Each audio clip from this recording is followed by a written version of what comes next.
All right. I schooled in Ghana. All right. Up to university first degree. Okay. And then I moved to England to study. And from there, I look into other opportunities of upgrading myself, and so I did some postgraduate courses to go into teaching.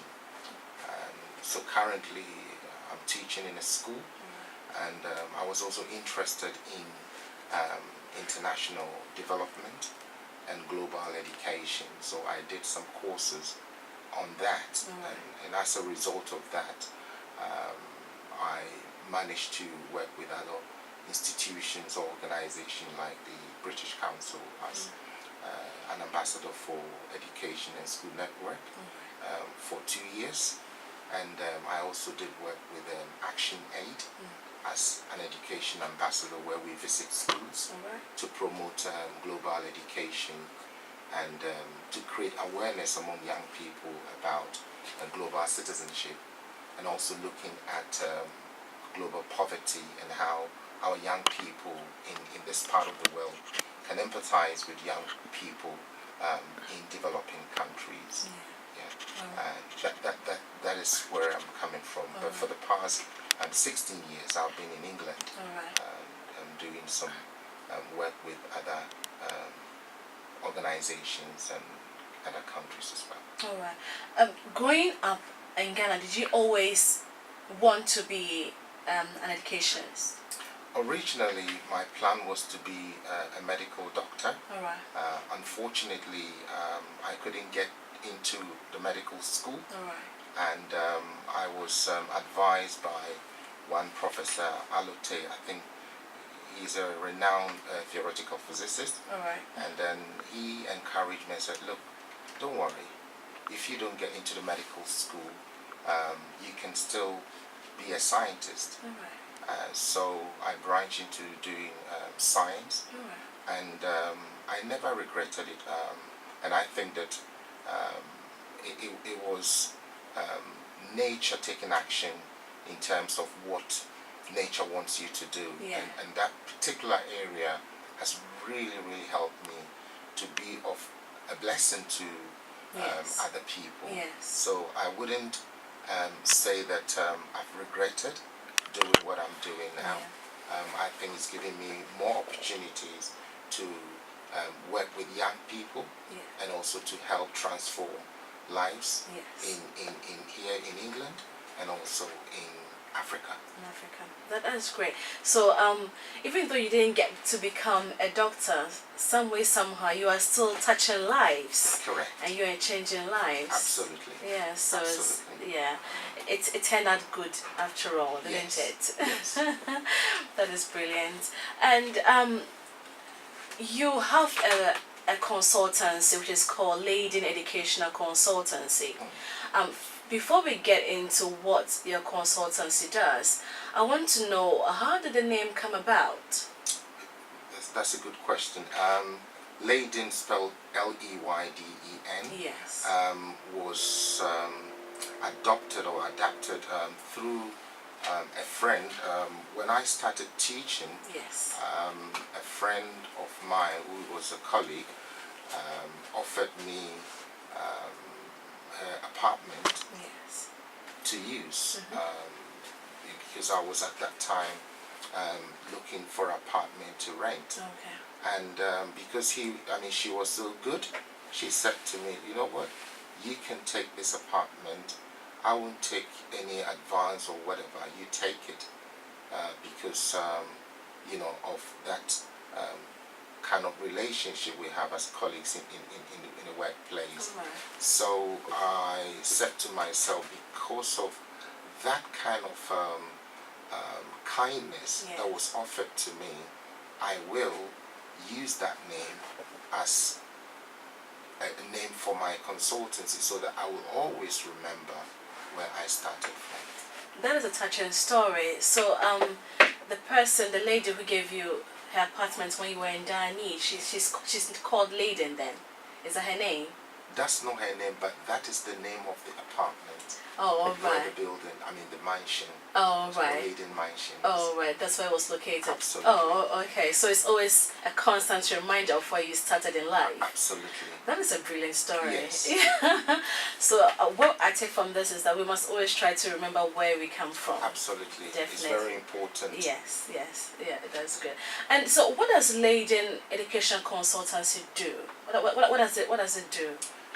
As a consultancy, we are into advising people when it comes to educational matters. Yes. We also advise students Yeah. when it comes to applying for schools, scholarships, All right. and also we do training for schools, predominantly in developing countries, All right. because that is where the needs are. All right. So we do insect training Okay. and seminars, and also professional development, which we call CPD, continued professional development for teachers in most developing countries, specifically in Africa. That is where we've started doing it. So it's all about improving educational opportunities for young people, also equipping and building capacity among teachers and school leadership as well. So that is the main thing that we do as a consultancy. Oh, all right. I just want to know this from you. When you started your consultancy, what void in the society did you feel you needed to fill? And then it brought about the birth of this consultancy. Yeah. I realized that during some of my visits to Africa, Yes. I realized that there's lack of information among our young people. And it's unfortunate that the system is such that information are not being passed on to young people, especially those in secondary and tertiary institutions. Yes. And I realized that the only way we can do that is to start in a very small way, getting them together, having workshops, seminars, and also exposing them to some of the opportunities that are there for them. Yes. For instance, some of them didn't know that there are scholarship opportunities out there for them. Some of them didn't know that there are opportunities where they can link up with schools, Yeah. where they can get funding to improve on their schools and also to improve on themselves in terms of professional development and training. Yeah. And I also realized that during some of my visits that a lot of young people, especially in developing countries like Ghana, for example, where we saw a lot of children couldn't access education. And in some of my reports, when I used to work for the British Council, I reported about, you know, the need for the UK government in terms of international development to change the way they fund education or they fund developmental projects in Ghana, for example, or in Africa in general. So that prompted us to have like a charter which we drafted, which was being looked into. You know, so all these lapses in our society in Africa, you know, prompted me to, you know, say, look, we need to do something about helping our young people out there. Yeah. You mentioned that you help students in applying for universities, applying for schools, and so on and so forth. What does a student have to look out for when applying to a school or to a university? Well, I mean, as an international student applying to study in the UK, it's important that you meet the requirements. Looking at the UCAS requirements and the entry requirements, your literacy, English, and also your, you know, post-secondary qualification is equivalent, which is, you know, verified by NARIC. And also, the other thing is that university education in Europe or in the Western world is quite expensive. It is. And one of the things that we do advise students is that it's normally advisable to do your first degree Yes. in your home country, especially if you're in Ghana, for example. I mean, because the cost of undergraduate education in England Yes. is quite expensive. It is It's expensive. about £12,500 a year, Yes. which is tuition fee, depending on the program that you're doing. Yes. Now, if someone is doing a postgraduate program, in most cases they do get funding. They do. A lot of universities offer scholarship to postgraduate courses, but quite minimal when it comes to undergraduate program because of the length of the course that they do. And also we try to advise young people, especially graduates, that look, when you coming down to study, you need to look out for opportunities as well. You don't just come into the system and just pass through the system. You allow the system to pass through you. Indeed. And that builds you up and increase your skills, your confidence, so that when you're back home, you can also contribute to the economy of the country that you come from. That is very true. I just want to ask this question because so many times my friends and I have discussed this. Do you think a postgraduate degree is overrated? Sorry? Do you think a postgraduate degree is overrated? Overrated. Yes. Look, is it in terms of In terms worldwide of yes, worldwide. Do you think that trying to attain a postgraduate degree for oneself is overrated?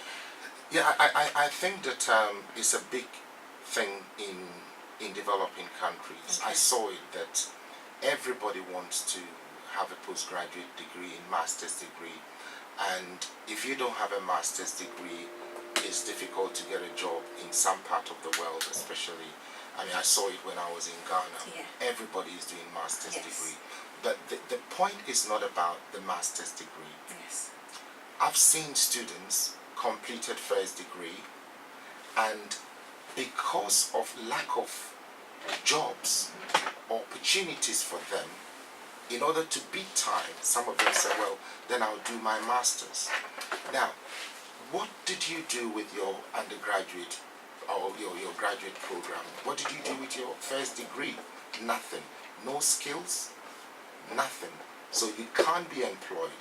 You go on to do your master's. There's nothing wrong doing a postgraduate program.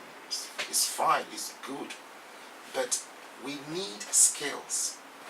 That is what is lacking in Africa. We need skills. So you might have the degree, you might have the academic qualification, but that is not what employers are looking for. Yes. Employers are looking for competency. Yes. If I put you in a job without supervision, can you deliver? That's what employers are looking for.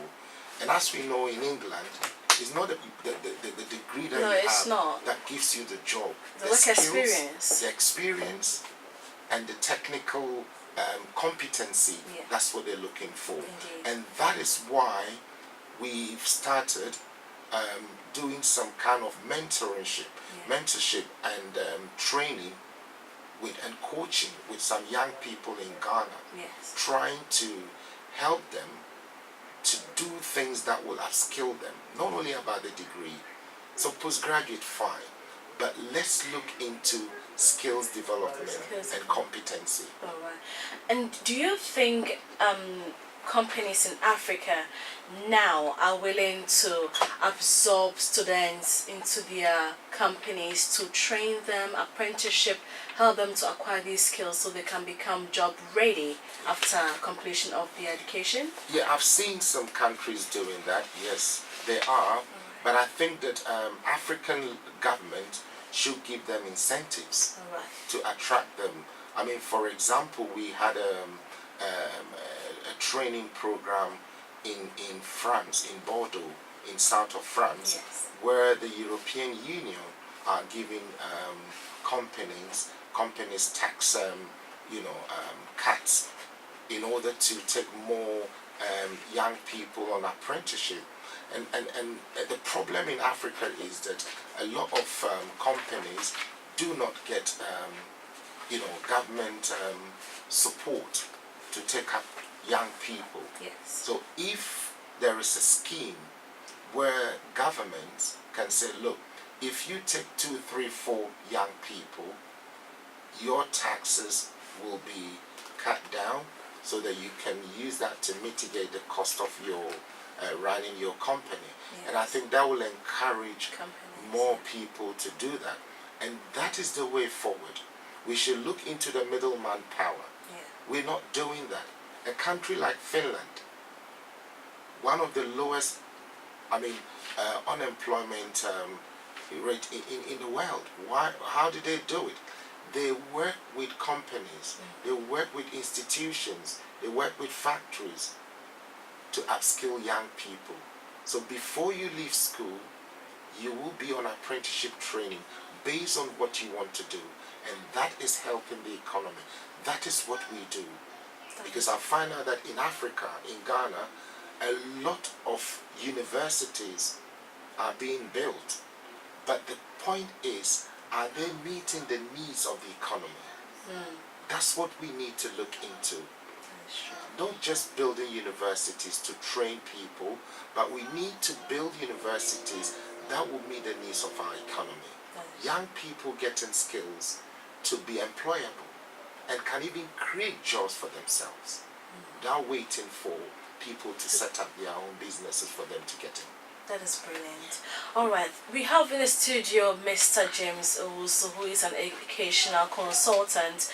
If you want to text in with a comment or you want to text in with a question, you can do so on 075 3966 1744. We're gonna go on a very short musical break, and then when we come back, we'll continue with the interview, and we have more questions for Mr. James.